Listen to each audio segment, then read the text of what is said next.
Startautiskas sacensības Sabilē pulcēja teju 300 sportistu no Latvijas, Gruzijas un Lietuvas, vairums tieši vietējo sportistu. Zāle sadalīta 3 laukumos, kur dažādās vecuma grupās bērni un jaunieši cīnījās pilna kontakta karatē. Tas nozīmē, ka drīkst sist ar rociņām pa korpusu, bet mums bērniem priekšā ir vestīte, drīkst sist ar kājiņu pa ķiveri. Un ja tu ar kājiņu trāp pa ķiveri, tad tev ir pusuzvara, ja tu 2 reizes ar kāju trāp pa ķiveri, tā ir pilna uzvara. Ja kāds no bērniem izrāda sāpes, tad tas jau ir puspunktiņš, ja viņš ilgāk pa 3 sekundēm to dara. Boksā ir 10 sekundes, mums ir 3. Ja viņš izrāda ilgāk pa 3, tad tā jau ir uzvara. Treneri atzīst, ka viņu audzēkņiem veicas dažādi, taču būtiski esot, ka sportisti pārvarējuši bailes un devušies laukumā. No kā viņiem ir baila? Jāpaprasa, vai nav baila cilvēkam, ka zina, ka viņu sitīs. Un citam tas uztraukums ir tik liels, ka viņš vairs nesaprot, ko darīt.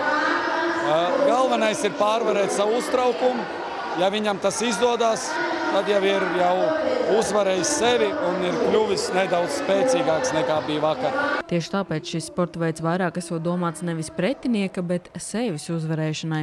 Sacensībās piedalās arī vairāki sabilnieki, un Kristers Emīls Sokolovskis atzīst, ka viņam karatē palīdz domāšanai. Man iet labi, es pirmo cīņu uzvarēju, tagad jāgaida otrā. Bija jāpazinās, nebija dot viegli.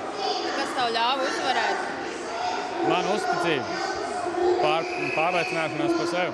Sabiles starptautiskajām sacensībām izvēlēta ne tikai piemērotās infrastruktūras dēļ, bet arī tāpēc, lai reģionos popularizētu karatē un veidotu jauniešos interesi par aktīvu dzīvesveidu. Man nav svarīgi, kur notiek, man galvenais ir viņās piedalīties.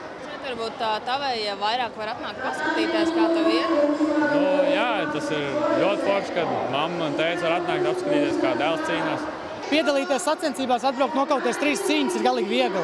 Izvest 20 cilvēkus, tas ir nenormāli grūti, jo tad sieva ar maniem dzīvo, mēs vakarā nevarēsim parunāt, jo man nebūs balss vienkārši. Es esmu vienkārši izsūkts pilnīgi tukšs. Viņi man atņem fiziskajai enerģiju, bet emocionāli es uzlādējos, jo šī vieta, kur es atrodos, tā ir īstā vieta, kur man ir jābūt. Daļai sportistu šīs pirmās sacensības arī Talsu karatē klubam, kas darbību uzsāka vien pērnā gada nogalē. Ja pirmo sacensību pieredzi gūs tieši starptautiskās sacensībās, sportistiem uztraukums vēl lielāks. Jo atbraukuši arī ciemiņi no Gruzijas.